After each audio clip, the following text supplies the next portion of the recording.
हर investor को अच्छी companies के ऊपर फोकस रखना बेहद ज़रूरी है अगर हम मार्केट में काम करना चाहते हैं लंबे समय तक। और उसके ऊपर भी अगर आप फोकस करते हैं ब्लू चिप कंपनीज़ के ऊपर तो ये भी अच्छा है। लेकिन हम डेली बेसिस पे देखते हैं कि मार्केट में नई कंपनीज़ भी आते हैं। कुछ नई कंपनीज़ के ऊपर भी हमें टाइम टू टाइम नज़र रखनी चाहिए कि ये कंपनीज़ कैसे काम कर रही है। अगर कोई नई कंपनी और अच्छा है और तो डेफ़िनेटली एक ना एक दिन वो भी ब्लू चिप कंपनी की कैटेगरी में आ सकती है। तो ऐसे में हमें तब पता चलेगा जब हम उस कंपनी के बारे में एनालिसिस करेंगे। तो आज के दिन हम इस वीडियो में बात करेंगे स्टोवक्राफ्ट कंपनी के बारे में। हम समझेंगे कंपनी का बिजनेस मॉडल कैसे है, कैसे इसके फाइनेंशियल सर्विसेज क्या है, शेयर होल्डिंग पैटर्न क्या है, वैल्यूएशन क्या बोल रहा है, क्योंकि मार्केट में आफ्टर ऑल वैल्यूएशन के ऊपर ही काम होता है। सबसे पहले समझने की कोशिश करते हैं जो लोग इस कंपनी के बारे में नहीं जानते, ये जो प्रोडक्ट आपके सामने आए हैं ये आपको इस कंपनी के बारे में पूरा बता देंगे कि इस कंपनी कहाँ काम करती है, क्या इसके प्रोडक्ट हैं, क्या इसके सोल्यूशन है। लेकिन जितने भी आपको प्रोडक्ट अभी आपको स्क्रीन के सामने दिखाई पड़ रहे हैं, इस कंपनी के अंदर भी सब ब्रांड निकल के आते हैं। वो सारे अलग अलग ब्रांड्स को निकल के अंदर आते हैं इसके प्रोडक्ट भी। समझने की कोशिश करते हैं, लेकिन सबसे पहले ये खूबसूरत प्रोडक्ट है इस कंपनीज के। आगे समझने की कोशिश करते हैं कंपनी यहाँ तक पहुँची कैसे। इस कंपनी की जो शुरुआत हुई थी 1999 यानी जब कारगिल की लड़ाई हुई थी तब से इस कंपनी की भी लड़ाई शुरू हो गई है। इस तरह से आप समझ लीजिए। तो वहाँ से इस कंपनी की शुरुआत हुई और अभी उसके बाद ये फॉर्म हुई। उसके बाद 2001 में इस कंपनी ने एक और ब्रांड निकाला जिसका नाम रखा ग्लिमा। ग्लिमा ये देख लीजिए एक सेकंड ब्रांड है इनका। तो एक एक करके आप समझ लीजिए। पहले हम ब्रांड समझ लेते हैं, फिर इन ब्रांड के अंदर कौन कौन से प्रोडक्ट आते हैं, क्योंकि आपने जो जस्ट देखे वो ओवरऑल है। उसके बाद 2003 पिजन नाम का ब्रांड आपने सुना होगा, आई एम श्योर सबसे ज़्यादा फेमस इनका यही है। तो उसके बाद ये है, ये आया था 2003 में। 2008 में क्या हुआ इस कंपनी के साथ, इनको मिला था इन्वेस्टमेंट बाय सिडबी, तो वहाँ से इनको इन्वेस्टमेंट मिला था। और उसके बाद 2010 फर्स्ट इन्वेस्टमेंट आया था इनके पास। तो ये आप समझ सकते हो 2008 में भी इन्वेस्टमेंट आया, 2010 में भी इन्वेस्टमेंट आया, अलग अलग ब्रांड की तरफ से, अलग अलग जगह से। उसके बाद 2014 जब इलेक्शन का टाइम था हमारे वहाँ, उसके बाद अगर हम बात करें तो एक्सपोर्ट इन्होंने शुरू किया, क्योंकि अब इन्होंने एक्सपोर्ट भी करना शुरू किया था। तो वो आप देख सकते हैं यूएसए। 2015 में क्या हुआ, certificate of registration for design was granted for our जो इन कंपनी की है सुपर कुकर के लिए। तो ये इनको सर्टिफिकेट भी मिला। और उसके बाद 2018 में इन्होंने एक अचीवमेंट किया था, अचीव सेल्स 9.1 बिलियन यूनिट। तो ये था इन्होंने एक बड़ा माइलस्टोन सेल्स के फॉर्म में। तो ये रही इनके अभी तक की कुछ हिस्ट्री। और 19 में क्या हुआ, एलईडी प्लांट इन बेंगलोर ये रहा। और फाइनली अगर हम बात करें 2021 में आईपीओ, यानी इस कंपनी का आया आईपीओ और इस कंपनी की हुई लिस्टिंग एनएसई और बीएसई पर। तो जो की हाइलाइट्स है इस कंपनी के बारे में वो आपके सामने, आप चाहें तो इस वीडियो को आराम से पॉज करके पढ़ सकते हैं, समझ सकते हैं। चलिए कुछ समझ में आया। अब जो हमने जस्ट जो ब्रांड देखे उन ब्रांड के ऊपर भी अगर हम बात करें तो आप देख सकते हैं ये तो 1 2 3 4 पिजन, उसका पिजन प्लस एलईडी, और हम बात करें ग्लिमा और ब्लैक प्लस डिकर ये हैं इनके कुछ ब्रांड। इस कंपनी का जो हेडक्वार्टर है वो है बेंगलुरु यानी कि कर्नाटका में। और इसकी जो प्रेजेंस है 27 स्टेट्स में है और 5 यूटीएस में, यानी हर एक जगह इंडिया के हर एक कोने में, हर एक स्टेट्स में इनकी प्रेजेंस बनी हुई है, जो अच्छी बात है। उसके बाद 700 प्लस डिस्ट्रीब्यूटर हैं और 70,000 प्लस रिटेल इनके आउटलेट्स हैं। ये तो रहे कुछ इनके हाईलाइट्स। अब जो हमने इनके ब्रांड पढ़े थे जिनके नाम, उन ब्रांड्स के अंदर क्या क्या निकल के आता है, क्या क्या प्रोडक्ट आता है वो आप देख लीजिए। पिजन के अंदर हम पहले बात करें कुकर, यानी कि अगर हम बात करें कुकर आता है, प्रेशर कुकर आता है, नॉन स्टिकी कुकवेयर, ये सारी चीज़ें इस ब्रांड के अंदर आते हैं। सेकंड जो ब्रांड है वो है ग्लिमा। ग्लिमा की बात करें एलपीजी स्टोव, और उसके बाद वाटर हीटर, चिमनी, और ये जो किचन के सिंक्स हो गए। अगर हम इस चीज़ को समझने की कोशिश करें, ये ब्रांड है और इस ब्रांड के जो प्रोडक्ट निकल के आते हैं वो आते हैं इनके सेमी प्रीमियम के अंदर। मेनली जो यूज़ होते हैं, अगर हम बात करें मॉड्यूलर किचन, वहाँ पर ये सोल्यूशन देते हैं, यानी ये ब्रांड यहाँ पर देता है। इस तरह से इसको समझ सकते हैं। एक ब्रांड, उसके अंदर 4 ब्रांड ये है, और इन चारों के अंदर भी प्रोडक्ट हैं वो अलग अलग डिवीज़न को सोल्यूशन देते हैं। ये सेमी प्रीमियम के अंदर देते हैं, जहाँ पे हमने जस्ट देखा कि मॉडुलर किचन से रिलेटेड जितनी भी चीज़ें होती हैं वहाँ पर ग्लिमा की ज़रूरत पड़ती है। और पिजन के हमने देख लिया प्रेशर कुकर, या बाकी सारी चीज़ें आपके सामने ही है, आराम से वीडियो को पॉज करके पढ़ सकते हैं, अदरवाइज आप समझ गए होंगे इसलिए रिपीट नहीं कर रहे। उसके बाद ब्लैक एंड डिकर की बात करें, यहाँ पर भी स्मॉल अप्लायंसेस की ज़रूरत पड़ती है। अगर हम इस चीज़ को ज़रा जूम करके आपको दिखाने की कोशिश करें तो आप इस चीज़ को पढ़ पाएंगे। जैसे कि यहाँ पे आता है फूड प्रोसेसर, उसका जूसर, और उसके बाद हैंड मिक्सर, ये सारी चीज़ें यहाँ पर इस ब्रांड के अंदर आती हैं। उसके बाद आता है पिजन एलईडी, यानी कि जो इनके पास एक्सपीरियंस है पिजन ब्रांड का, बहुत पुराना एक्सपीरियंस था, यहाँ देखने की कोशिश करें 20+ एक्सपीरियंस था उसी के साथ उन्होंने पिजन एलईडी को लॉन्च किया 2016 में। तो ये उसके अंदर क्या निकल के आता है, एलईडी बल्ब निकल के आता है और ये सारी चीज़ें इस ब्रांड के अंदर आती हैं। तो आप समझ गए होंगे एक ब्रांड के अंदर कितने ब्रांड हैं, चार ब्रांड है, चारों ब्रांड का अलग अलग काम है। अभी तक आप कंपनी के बारे में कुछ अच्छी तरीके से समझ गए होंगे।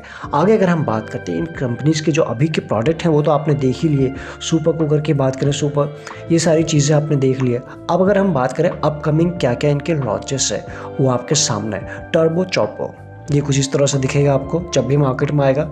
और उसके बाद जो इन्होंने नाम रखा है फादर टच मिक्सर ग्राइंडर, ये कुछ आएगा अलग अलग, इसमें जो जार हैं 4 हैं, इस तरह से आपको दिखेंगे। उसके बाद 2 और भी नीचे आपको दिखेंगे, पर्सनल ब्लेंडर ये रहा एंड प्रो चॉपर, ये वो 4 आपको देखने को मिलेंगे अपकमिंग प्रोडक्ट हैं जो इनको अभी। इसके अलावा आप बात करते हैं इंडिया में, तो इन्होंने काम किया है, हर एक कोने में इनकी प्रेजेंस बनी हुई है। और उसके बाद 12 कंट्रीज़ यानी 12 कंट्रीज़ में एक्सपोर्ट करती है। तो कुल मिला के प्रेजेंस बनी हुई है। कब से शुरुआत की थी वो हमने शुरू में ही देख लिया था। उसके बाद अगर हम बात करें OEM पार्टनरशिप, यानी 2 कंट्रीज़ में इनके OEM है। OEM को हम क्या बोलते हैं, हर फील्ड में अलग अलग होता है। ओरिजिनल देखा जाए जो कोई कंपनी मैन्युफैक्चर करती है तो OEM ओरिजिनल इक्विपमेंट मैन्युफैक्चरिंग करती है, यानी 2 पार्टनरशिप की है 2 कंट्रीज़ में जहाँ से ये चीज़ें बन के आती हैं। इस तरह से अगर समझने की कोशिश करें, और जो इनका टोटल सेल्स आता है 9% आता है एक्सपोर्ट सेल्स आता है, बाकी सारा इंडिया से ही आता है अभी। तो कुल मिला के अभी भी इनके पास टैप करने के लिए ग्लोबल लेवल पर काफ़ी ज़्यादा कंट्रीज बचे हुए हैं, तो जो इनके लिए अपॉर्चुनिटी का काम करेंगे। और सिर्फ 9% सेल्स अभी आती है एक्सपोर्ट से, वहाँ पर भी एक अपॉर्चुनिटी बनी हुई है। आगे समझने की कोशिश करें, कंपनी के बारे में तो बहुत जान लिया, ये तो देख लेते हैं कि क्या इंडस्ट्री ग्रोइंग है, क्या इंडस्ट्री में ग्रोथ है नहीं है, क्या हो सकता आगे, वो बताएंगे आपको ये। यानी इंडिया की जो large small cooking appliances market है वो कैसे काम कर रही है। यहाँ पे देखने की पहले ग्राफ की अगर हम बात करें, ये 2020 है और फोकास किया गया है 2025 तक का। तो किस तरह से आपको जो वॉल्यूम है, ये जो रेड लाइन आपको देखने को मिल रही है, द फर्स्ट वन, ये वाली लाइन की हम बात कर रहे हैं, ये है इसकी वॉल्यूम किस तरह से बढ़ेगी। अगर हम बात करें वैल्यू, तो वैल्यू भी इसी कंटिन्यूसली अप ट्रेंड में बनी हुई है, यानी यहाँ पे आपको ग्रोथ डेफिनेटली मिलेगी। इंडिया एक पॉपुलेशन का कंट्री है और कंटिन्यूसली यहाँ पॉपुलेशन बढ़ती ही जाएगी, और ऐसे में डेफिनेटली चीज़ों की भी ज़रूरत पड़ेगी ही, हर चीज़ की। तो ऐसे में ये जो सेक्टर है अभी भी अप ट्रेंड में ही रहेगा, और ऐसे में इस सेक्टर में जो कंपनी काम करती है उनकी लगेगी ज़रूरत। तो ये है एक पहला पॉजिटिव पॉइंट। ये हमने देखा लार्ज कुकर की क्या डिमांड रह सकती है, और उसके बाद स्मॉल कुकर की, ये भी आप देख लीजिए यहाँ पर 2020 और ये है 2025 तक का फोकास, ये भी अप ट्रेंड में बना हुआ है। कुल मिला के एज पर द फोकास अगर इंडस्ट्री ग्रो करेगी तो डेफिनेटली इन कंपनीज की भी डिमांड मार्केट में बनी रहेगी। और बाकी उसके बाद अगर हम सेक्टर वाइज भी देखने की कोशिश करें, तो ये है मिक्सर की बात करें तो मिक्सर के जो देख सकते हो 44 से 64, तो कुल मिला के चीज़ें आराम से आप देख पाएंगे यहाँ पे सभी की फोकास के हिसाब से आने वाले टाइम में डिमांड बढ़ने वाली है और इस कंपनी की ज़रूरत पड़ने वाली है। क्योंकि ये जो स्लाइड आपके सामने खुली है वो इस कंपनी के बारे में नहीं खुली है, वो इस सेक्टर का इतिहास है आने वाले टाइम का। तो लेट्स सी किस तरह से काम करती है। इसमें ये कंपनी काम करती, कुछ और भी कंपनीज काम करती है, उनके ऊपर हमने पहले वीडियो बना चुके हैं, तो उनकी पड़ने वाली है ज़रूरत। अब बात करते हैं इस कंपनी क्वार्टर थ्री के रिजल्ट हम सभी ने देखे। सभी कंपनी के थोड़ा डिसअपॉइंटिंग थे, जिनके नहीं थे उसके बाद भी मार्केट ने पनिश किया था, क्योंकि उस वक्त भी मार्केट थोड़ा सा प्रेशर में बनी हुई थी। इस कंपनी की बात करें, रेवेन्यू फ्रॉम ऑपरेशन 1% अप था और बाकी ईबिटा में डिप था, एंड प्रॉफिट बिफोर टैक्स पेबिट जिसे हम बोलते हैं उसमें भी डिप था, और प्रॉफिट आफ्टर टैक्स उसमें भी डिप था। ये है इसके Q3 की बात। आगे देखने की कोशिश करें रिजल्ट, रेवेन्यू कहाँ से आया वो आप देख लीजिए। प्रेशर कुकर कंपनी बनाती है, उसके बाद वहाँ से 24 LED 7.5, उसके बाद जो आता है इंडक्शन कुकर वो आप देख लीजिए 14 के आसपास, गैस उसके बाद 9, उसके बाद नॉन स्टिक कुकवेयर 12, और उसके बाद जो होता है mixer, small appliances and other वो आता है 31। यानी सबसे ज़्यादा जो रेवेन्यू आता है इस कंपनी आया है Q3 में वो यहाँ से आता है। तो ये आपके सामने ब्रेकअप है, इसको समझने की कोशिश करते हैं आगे। सबसे पहले ये आप देख लीजिए इस कंपनी का 18 से लेकर 2021 तक का काम कैसा रहा है। क्योंकि नई कंपनी है, आपको जानना बहुत ज़रूरी है। जिस तरह से आपने अभी तक कंपनी के बारे में समझ लिया है, बाकी नंबर्स भी जानना बेहद ज़रूरी है।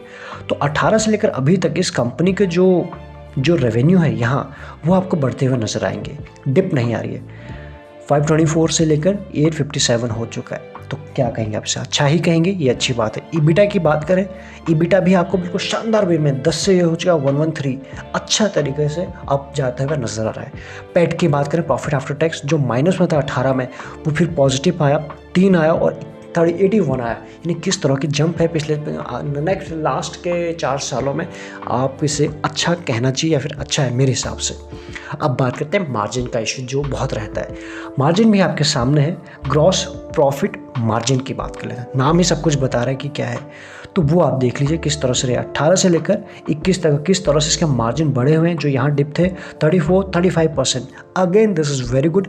ईबिटा मार्जिन में भी 1.9 से 13 हो चुका है, ये भी गुड है। और पैट मार्जिन जो नेगेटिव में था वो पहुँच चुका 9.5। तो मेरे हिसाब से तो नंबर इसके बड़े ही अच्छे हैं, यानी डिसअपॉइंटिंग तो नहीं, कुल मिला के नंबर अच्छे हैं। आगे बात करते हैं इस कंपनी के ROE क्या है। ROC पहले हम बात करते हैं, वो आपके सामने लगी हुई है। 2.1 था और उसके बाद ये होते होते 32 के आसपास हुई, यानी अच्छी जंप हमको इसमें देखने को मिल रही है। इतना ही नहीं, कंपनी के कैश फ्लो फ्रॉम ऑपरेशंस, यानी कंपनी का जो मेन काम है उसके बाद जो उस वहाँ से जो कैश निकल के आता है वो कितना है, जो 11 करोड़ के आसपास था 18 में, हो चुका है 111, रफली बोल देते हैं 110। यानी ये है इसकी जंप। क्या कहेंगे? अभी तक आपको आई थिंक ये चीज़ें अच्छी लग ही रही होंगी। और बाकी अगर हम बात करें वर्किंग कैपिटल, वो भी आपके सामने लगा हुआ है।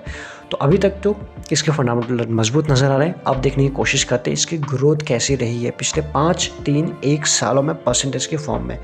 5 साल में इसकी सेल्स ग्रोथ 20%, 3 साल में 18 और 1 साल में 28, again this is very good. और वहीं बात करें प्रॉफिट ग्रोथ की 39, 103, और इस साल तो ये अलग ही दिशा में चला गया है। तो कुल मिला के फंडामेंटली अभी भी साउंड है।